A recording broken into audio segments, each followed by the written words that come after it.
Hello friends, आज की इस वीडियो क्लास में आप सभी का बहुत बहुत स्वागत है। दोस्तों, आज की इस वीडियो क्लास में बात करने वाले हैं कि बैंक के द्वारा भेजी गई जो नोटिसेस होती है या फिर कोर्ट के द्वारा यदि कोई नोटिस भेजी जाती है दोस्तों, तो ऐसे में वो जो नोटिसेस है वो नोटिसेस जेन्युइन है या फिर फेक है दोस्तों,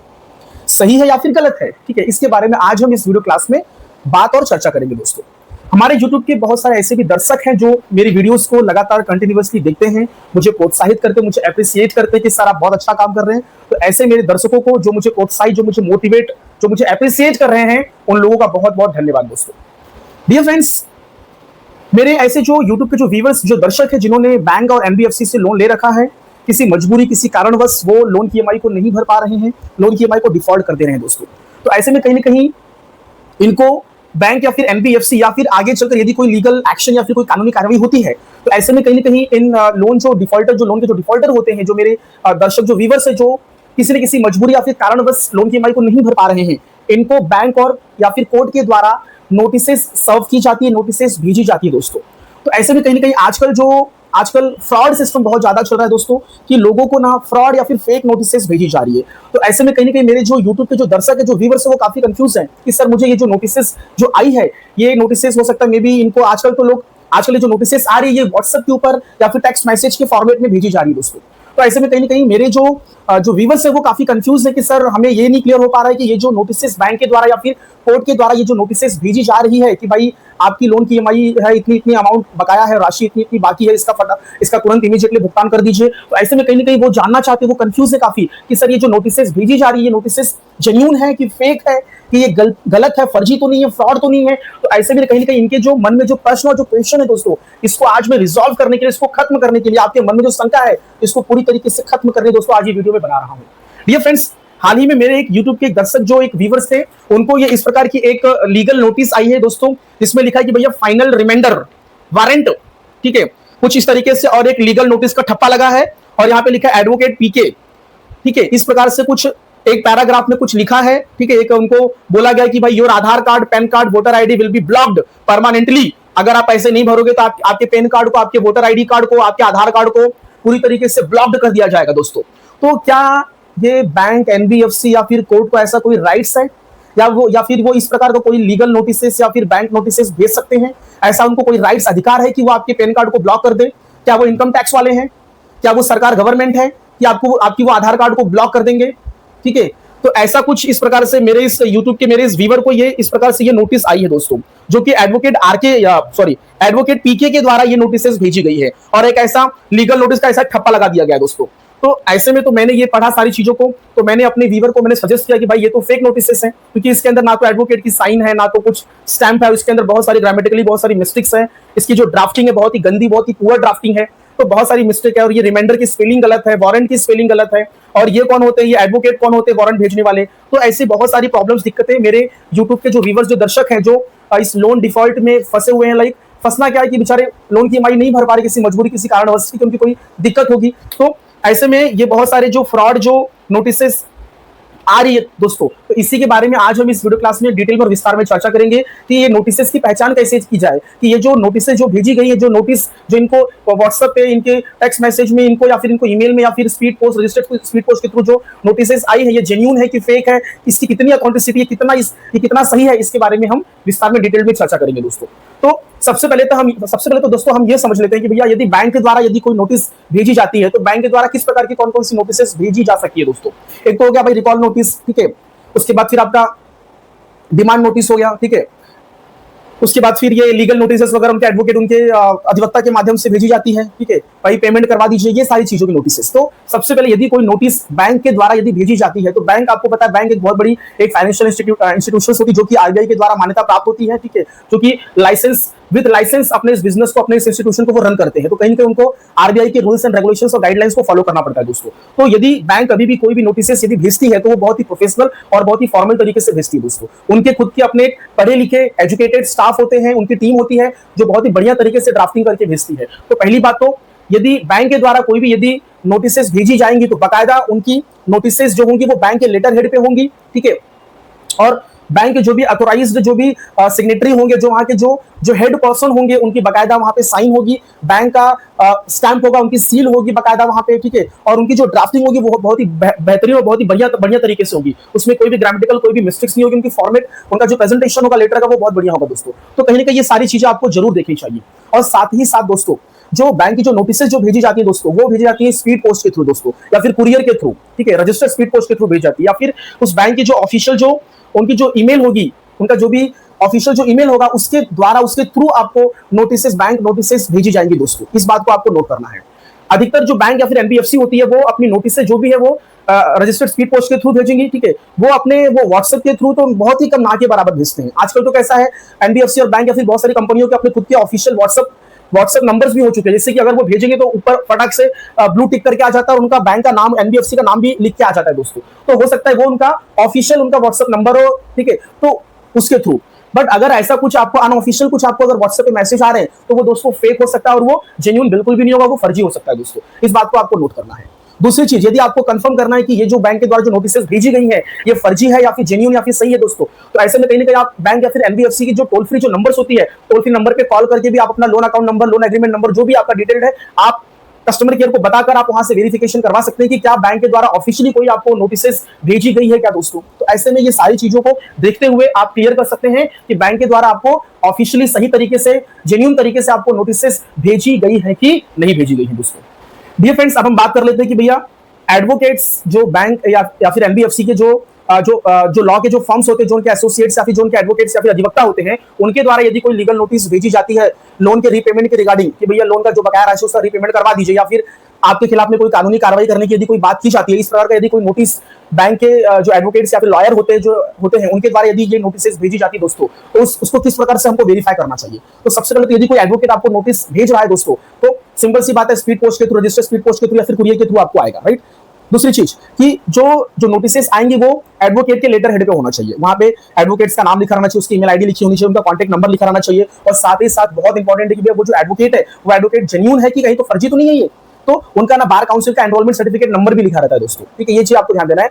बार काउंसिल का एनरोलमेंट सर्टिफिकेट नंबर भी वहां पे मेंशन रहता है, तो बाकायदा उनका प्रॉपर उनका एक लेटर हेड होगा, लेटर हेड पे उनका एसोसिएट्स फर्म का नाम लिखा रहेगा, उनका एनरोलमेंट सर्टिफिकेट नंबर लिखा रहेगा, उनका कांटेक्ट नंबर, ईमेल आईडी, उनका ऑफिस का एड्रेस लिखा रहेगा, वो सारी चीजें। और साथ ही साथ नीचे लास्ट में एडवोकेट का नाम, सिग्नेचर और उनका जो स्टैंप होगा, जो उनकी सील होगी एडवोकेट्स की, वो लगी होगी दोस्तों। और उनकी जो ड्राफ्टिंग होगी बहुत बढ़िया एकदम लीगल लैंग्वेज में, कानूनी भाषा में लिखी रहेगी, और कहीं पे भी ग्रामेटिकली आपको कोई भी मिस्टेक्स आपको नहीं मिलेगी दोस्तों। तो कानूनी भाषा में, लीगल लैंग्वेज में लिखा रहेगा बाकायदा अच्छे से, ठीक है। उनकी फॉर्मेटिंग, जब भी उनका ड्राफ्ट देखेंगे, उनका फॉर्मेट देखेंगे, प्रेजेंटेशन देखेंगे, तो आपको पढ़ के आपको क्लियरली मालूम पड़ जाएगा कि भाई किसी जेन्युइन एडवोकेट अधिवक्ता ने एफसी के बिहाफ पे, बैंक के बिहाफ पे ये लीगल नोटिस आपको सर्व किए दोस्तों। तो इस प्रकार से भी आप कंफर्म कर सकते हैं। डियर फ्रेंड्स, यदि आपको व्हाट्सएप नंबर पे या फिर किसी टेक्स्ट मैसेज के थ्रू, टेक्स्ट मैसेज में आपको ऐसा लिख के आ रहा है कि भाई आपका इतना अमाउंट बकाया राशि है, आप इमीडिएटली तुरंत आप ये पैसे भर दीजिए, नहीं तो आपके खिलाफ में ये कानूनी कार्रवाई हो जाएगी, ठीक है। और जो नोटिस जो आई है दोस्तों, वो किसी ऑफिशियल या फिर किसी लीगल किसी ऑफिशियल नंबर से या फिर बैंक के नाम से कोई आपको नोटिस नहीं, कोई हला फला कोई नंबर है उससे आ गया, ठीक है। तो ऐसे में ये जो होता है ये सस्पिशियस होता है, इसका भरोसा बिल्कुल भी मत करिए दोस्तों,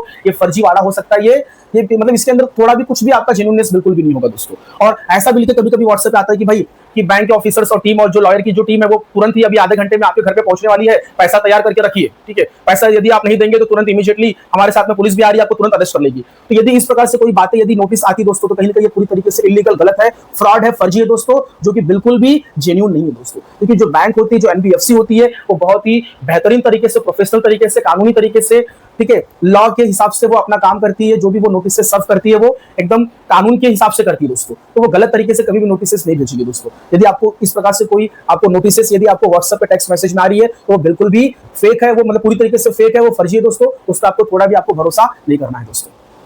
तो यदि ऐसा कुछ आपके साथ में हो रहा है, आपको समझ में नहीं आया, तो आप अपने अधिवक्ता, अपने एडवोकेट, अपने काउंसिल के द्वारा भी इस चीज की आप वेरिफिकेशन करवा सकते हैं। और जैसे कि साथ ही साथ मैंने आपको ये भी कहा कि आप बैंक से संपर्क करके उनके टोल फ्री नंबर पे आप कॉल करके आप ये भी क्लियर कर सकते हैं कि क्या उनके द्वारा, उनके बैंक या फिर एनबीएफसी के एडवोकेट के द्वारा क्या ऑफिशियली कोई नोटिस सर्व की गई है क्या। ये सारी चीजों को क्लियर करने के बाद ही दोस्तों, यदि आपको बैंक को या फिर एनबीएफसी को यदि आपको लोन का रीपेमेंट करना हो या फिर जो कुछ भी करना हो, ये सारी चीजें क्लियर करने के बाद ही, बैंक से संपर्क करने के बाद ही आप पेमेंट करिए दोस्तों। डियर फ्रेंड्स, अब हम बात कर लेते हैं कि यदि आपको कोर्ट के द्वारा, सपोज बैंक ने लोन डिफॉल्टर के खिलाफ में, एनबीएफसी ने लोन डिफॉल्टर के खिलाफ यदि कोर्ट में कोई मुकदमा या फिर कोई कंप्लेंट फाइल कर दिया दोस्तों और केस स्टार्ट हो गया, तो ऐसे में कहीं ना कहीं आगे चलकर कोर्ट के द्वारा समन्स आता है, वारंट आता है या फिर प्री कॉग्निजेंस की नोटिस आती है दोस्तों। तो ऐसे में कभी कभी क्या होता है, फ्रॉड नोटिसेस भी, फेक नोटिसेस भी भेजी जाती है दोस्तों, जो कि कोर्ट नहीं भेजती है दोस्तों। एक जो थर्ड पार्टी जो बंदे होते या फिर कोई भी XYZ जो होते, जो कि कोर्ट के ऑफिसर्स या फिर कोर्ट के एम्प्लॉइज नहीं होते या फिर कोर्ट नहीं होती दोस्तों, वो कहीं ना कहीं इस तरीके के नोटिसेस भेजकर आपको डराते हैं, धमकाते हैं दोस्तों।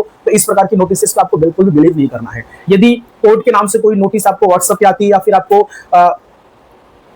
आपके जीमेल पे आती है दोस्तों, या फिर आपको टेक्स्ट मैसेज में आता है या फिर कोई फिजिकल नोटिस आ गई दोस्तों, तो सबसे पहले आपको उसको देखना है, पढ़ना है, समझना है कि भैया ये ऑथेंटिकेटेड है कि नहीं है, ये जेन्युइन है कि नहीं है, ये फर्जी तो नहीं है। तो कैसे आप चेक करोगे कोर्ट की नोटिस को, कैसे आप वेरीफाई करोगे दोस्तों? तो सबसे पहले तो भैया जो कोर्ट, जो न्यायालय है, उसका नाम ऊपर टॉप में लिखा रहता है कि इन दी कोर्ट ऑफ, राइट। उसके बाद फिर प्रिसाइडिंग जो ऑफिसर, जो मजिस्ट्रेट साहब है या फिर जो भी है, उनका नीचे नाम दिया रहता है, उनकी सिग्नेचर होती है दोस्तों, ठीक है। आपका जो कोर्ट में जो केस चल रहा है, जो मुकदमा हुआ है, जो कंप्लेंट फाइल हुई है, उसका केस नंबर क्या है वो दिया रहता है दोस्तों, ठीक है। उसके बाद फिर कोर्ट की स्टैंप होती है, कोर्ट का सील लगा होता है उसके ऊपर। और साथ ही साथ आपको, यदि आपको और अच्छे से डिटेल में वेरीफाई करना है, तो कोर्ट की जो ऑफिशियल जो वेबसाइट होती है, आप वहां पे जाकर विजिट करके आप केस नंबर वहां पे एंटर्ड करके या फिर जो फाइलिंग का जो डिटेल्स है वो भी वहां पे एंटर्ड करके कोर्ट की ऑफिशियल वेबसाइट के ऊपर आप चेक कर सकते हैं कि क्या सही में आपके ऊपर कंप्लेंट किया गया है कि नहीं किया गया, क्या आपके ऊपर मुकदमा किया गया है कि नहीं किया गया दोस्तों। एक हमारी एक ऐप है, ई कोर्ट सर्विसेज करके एक ऐप है। ई कोर्ट सर्विसेज की ऐप पे भी जाकर आप अपना केस नंबर, केस डिटेल डाल के भी आप वहां से पता लगा सकते हैं कि क्या सचमुच में इन रियलिटी क्या आपके ऊपर कोई मुकदमा, कोई कंप्लेंट आपके ऊपर एनबीएफसी या फिर बैंक ने फाइल किया है कि नहीं किया दोस्तों। इस तरीके से आप चेक कर सकते हैं, वेरीफाई कर सकते हैं दोस्तों। दूसरी चीज, जो कोर्ट की जो नोटिस जो भी आएंगी उसको आप जब पढ़ेंगे, ठीक है, तो उसमें ध्यान देना, लीगल लैंग्वेजेस बहुत बेहतरीन तरीके से यूज किए जाते हैं, जो लीगल टर्म्स होते हैं, ठीक है, या फिर जो उनका ड्राफ्टिंग होता है वो बहुत ही बेहतरीन होता है दोस्तों, ठीक है। अगर वहां पे बहुत सारे स्पेलिंग मिस्टेक्स आपको दिख रही है, कोर्ट का स्टैंप नहीं है, ठीक है, जो प्रिसाइडिंग जो ऑफिसर्स है, जो मजिस्ट्रेट साहब है, उनका नाम तो दिया बट उनकी सिग्नेचर्स नहीं है दोस्तों, तो कहीं ना कहीं ये फेक नोटिसेस हो सकती है, ये फेक नोटिसेस हो सकती है दोस्तों। और यदि ये नोटिसेस आपको व्हाट्सएप पे आ रही है, आपको टेक्स्ट मैसेज में आ रही है दोस्तों, तो ये भी पूरी तरीके से फेक हो सकती है दोस्तों। तो ये सारी चीजों को प्रॉपर तरीके से आपको ऑथेंटिकेटेड करा के लेना है दोस्तों आपको, ठीक है। यदि आपको कुछ कंफ्यूजन, प्रॉब्लम, दिक्कत आ रही है, तो आप अपने एडवोकेट, अपने काउंसिल, अपने अधिवक्ता के द्वारा भी आप उनसे संपर्क करके आप इस चीज का वेरिफिकेशन करवा सकते हैं दोस्तों, कि ये जो बैंक के, ये कोर्ट के द्वारा जो नोटिसेस भेजी गई है, क्या ये जेन्युइन है, कि क्या ये सही है कि नहीं है सही दोस्तों। तो ये सारी चीजों को देखते हुए आपको आगे फैसला लेना चाहिए, ठीक है। कई बार तो जो फ्रॉड लोग होते हैं, जो फेक लोग होते हैं, वो आपको इस प्रकार के नोटिसेस भेजकर आपको धमकाते, डराते हैं कि आपके खिलाफ में वारंट इश्यू हो गया है, पुलिस घर पे आने वाली है, ठीक है, इतना अमाउंट है, इसको आप तुरंत इमीडिएटली इसका पेमेंट करवा दीजिए, ठीक है। तो इस प्रकार का यदि कोई आपको नोटिसेस या फिर कोई मैसेज, आपको टेक्स्ट मैसेज आपको व्हाट्सएप पे आ रहा है, तो जो कि पूरी तरीके से फेक हो सकता है दोस्तों। तो इसका प्रॉपर ऑथेंटिफिकेशन, प्रॉपर वेरिफिकेशन करने के बाद ही आगे की प्रक्रिया आपको करनी चाहिए दोस्तों। तो डियर फ्रेंड्स, ये जो मेरा पूरा वीडियो था, इसमें मैंने आपको क्लियर कर दिया कि भैया कोई भी नोटिसेस हो, चाहे वो बैंक नोटिसेस हो, चाहे वो एडवोकेट की कोई लीगल नोटिसेस हो, या फिर कोर्ट के द्वारा कोई आपको समन्स, वारंट या फिर कोई भी प्री कॉग्निजेंस की कोई नोटिसेस हो दोस्तों, उसको प्रॉपर्ली वेरीफाई करने के बाद ही आगे आपको कदम उठाना चाहिए दोस्तों। अब आगे कदम मतलब क्या, कि भैया कोर्ट में आपको जाना चाहिए कि नहीं जाना चाहिए, आपको यदि पेमेंट करना है तो पेमेंट करना चाहिए कि नहीं करना चाहिए। पैसे हैं तो आपको करना है, राइट, लेकिन प्रॉपर ऑथेंटिफिकेशन करा के, प्रॉपर वेरिफिकेशन करने के बाद ही आपको पेमेंट करना है दोस्तों। और ये जो सारी जो वीडियोस मैं आपको बना रहा हूं दोस्तों, ये जो मैंने वीडियोस बनाई है, जो या फिर मैं जो आपको बता रहा हूं, ये सिर्फ उनके लिए जो जेन्युइन बंदे हैं, जो सचमुच में किसी प्रॉब्लम, दिक्कत से सफर कर रहे हैं, जो किसी मेडिकल इश्यूज या फिर घर में कोई फाइनेंशियल क्राइसिस आ गई है, काम धंधा छूट गया, बिजनेस में नुकसान हो गया, राइट, और वो किसी रीजन, किसी कारणवश, किसी विषम परिस्थिति के कारण वो लोन की ईएमआई को डिफॉल्ट कर जा रहे हैं, उसकी बकाया राशि का भुगतान नहीं कर पा रहे दोस्तों। तो ऐसे लोगों को फर्जीवाड़े से बचाने के लिए मैंने ये वीडियो बनाया है दोस्तों। लेकिन यदि कोई विलफुल डिफॉल्टर है, कोई जानबूझकर इंटेंशनली यदि बैंक या फिर एनबीएफसी का रीपेमेंट नहीं करना चाहता है, पैसे होते हुए भी बैंक का पैसा लौटाना नहीं चाहता दोस्तों, तो ऐसे में कहीं ना कहीं वो व्यक्ति खुद एक फर्जीवाड़ा है, वो खुद एक फेक व्यक्ति है दोस्तों, वो खुद एक फ्रॉडर है दोस्तों। तो ऐसे लोगों को सपोर्ट करने के लिए मैं ये वीडियो बिल्कुल भी नहीं बना रहा हूं। तो जिनका जेन्युइन रीजन है, किसी कारणवश यदि वो रीपेमेंट नहीं कर पा रहे दोस्तों, तो ऐसे लोगों को मैं सहयोग करूंगा, मैं सपोर्ट करूंगा, ऐसे लोगों को मैं गाइड करूंगा, कंसल्ट करूंगा, एडवाइस करूंगा दोस्तों। लेकिन जो फर्जीवाड़ा लोग है, जो जानबूझकर यदि बैंक से लोन लिए हो और जानबूझकर आगे चलकर इंटेंशनली आप उनका बैंक का रीपेमेंट, एनबीएफसी का रीपेमेंट नहीं कर रहे दोस्तों, तो ऐसे में कहीं ना कहीं आप एक ऑफेंस कमिट करो, आप एक अपराध को कारित करो दोस्तों, आप खुद एक 420 हो दोस्तों, यदि इस प्रकार का कृत्य यदि कोई कर रहा है तो ऐसे लोगों को मैं आगाह करना चाहता हूं कि पैसे यदि आपके पास है तो प्लीज आप बैंक या फिर एनबीएफसी का रीपेमेंट, उनका बकाया राशि का भुगतान कर दीजिए दोस्तों। नहीं करोगे तो आगे चलकर आपको काफी दिक्कतों का सामना करना पड़ सकता है, कोर्ट कचहरी भागना पड़ सकता है आपको दोस्तों, और साथ ही साथ पेनाल्टी, इंटरेस्ट, ब्याज, आपको डबल पैसा भरना पड़ेगा, और साथ ही साथ आपकी जो सिविल स्कोर है, आपका जो सिविल जो स्कोर है दोस्तों उस पर काफी इसका बुरा और गहरा प्रभाव पड़ेगा और आगे चल के भविष्य में कभी भी आपको किसी भी बैंक के द्वारा, किसी भी एनबीएफसी के द्वारा आपको लोन नहीं मिलेगा दोस्तों। तो अगर कोई मजबूरी है, कोई कारण है, तो उस चीज को मैं एक्सेप्ट करना चाहूंगा, मैं उस चीज को एक्सेप्ट करूंगा। हर एक व्यक्ति, हर एक इंसान, चाहे वो कोर्ट हो, चाहे वो बैंक हो, वो हर एक व्यक्ति एक्सेप्ट करेगा यदि आपका कोई जेन्युइन कोई मजबूरी, कोई विषम परिस्थिति, कोई कारण है इसकी वजह से आप पैसा नहीं दे पा रहे, उस चीज को हर एक व्यक्ति समझेगा। लेकिन यदि आप इंटेंशनली जानबूझकर रीपेमेंट नहीं कर रहे, भुगतान नहीं कर रहे दोस्तों, तो जो कि बिल्कुल गलत है, गलत है। इस चीज को मैं गलत ठहराऊंगा दोस्तों। सो डियर फ्रेंड्स, मेरा ये वीडियो यहीं पे समाप्त होता है। आप लोगों ने इतना समय दिया, आप लोगों का बहुत बहुत धन्यवाद दोस्तों। यदि मेरे इस चैनल पर यदि कोई व्यक्ति, कोई मेरा फ्रेंड्स, मेरा कोई दोस्त यदि पहली बार आ रहा है, मेरी वीडियोस को अभी देख रहा है पहली बार, यदि आपको मेरा ये वीडियो पसंद आया दोस्तों, तो मेरे इस चैनल को जरूर सब्सक्राइब करिए दोस्तों, और इस वीडियो को अपने दोस्तों के साथ में शेयर करिए, लाइक करिए। यदि मन में कोई प्रश्न है, कोई डाउट्स है दोस्तों, तो कमेंट सेक्शन में लिखिए दोस्तों, इससे कि कुछ अगर क्वेश्चंस आएंगे तो उसका मैं जवाब दूंगा। और कहीं ना कहीं लाइक करके थोड़ा सा एप्रिसिएशन, थोड़ा सा प्रोत्साहित करिए मुझे दोस्तों, इससे कि आगे चलकर और मैं इससे भी अच्छे और बढ़िया में वीडियो बना सकूं दोस्तों। थैंक यू सो मच, धन्यवाद।